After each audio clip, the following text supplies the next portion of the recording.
네, 최근에 국내에서 코로나19 델타 플러스 변이 감염 사례가 확인되는 등 새로운 변이가 유행 조짐을 보이고 있습니다.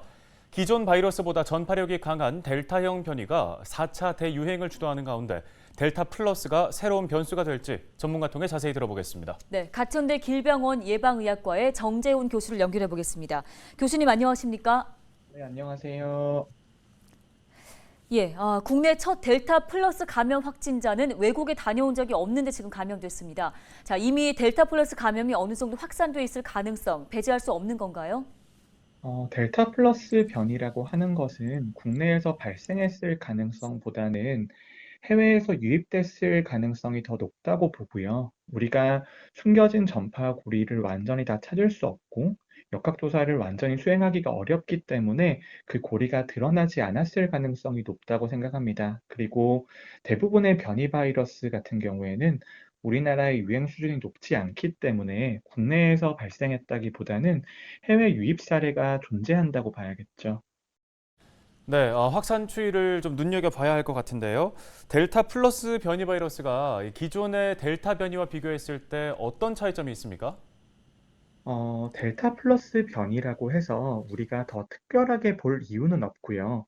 델타 플러스 변이가 가지는 의미는 앞으로도 변이 바이러스가 지속적으로 등장할 수 있고, 그 다음에 그 변이 바이러스로 인해서 여러 가지 바이러스의 특성이 변할 수 있다라는 의미를 가지고 있습니다. 그런데 우리가 변이 바이러스를 볼 때 중요한 점은 변이가 생기면서 전파 능력이 높아지는지, 또 중증화가 될 가능성이 높아지는지, 백신의 효과가 떨어지는지, 이런 세 가지 관점을 봐야 되는데요.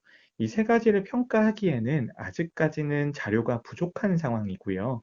델타 변이가 만약에 지금 있는 기존의 델타 변이 바이러스보다 전파력이 많이 높다라고 한다면 빠르게 대체가 일어나야 되거든요. 그런데 델타 플러스 변이가 차지하는 비율이 급격하게 변하지 않는 걸 봐서는 델타 변이에 비해서 전파력이 많이 높아졌다라고 보기는 좀 어려운 상황인 것 같고요.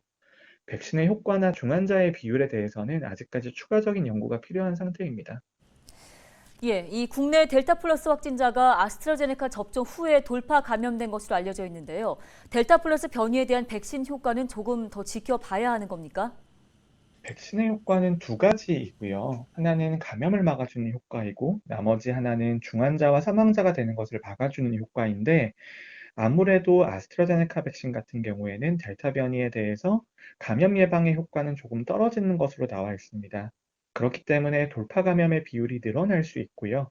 그럼에도 불구하고 돌파 감염이 되었다고 하더라도 중환자와 사망자가 되는 것을 막아주는 효과는 그대로 유지가 되기 때문에 그런 면에서 접근을 해야 됩니다.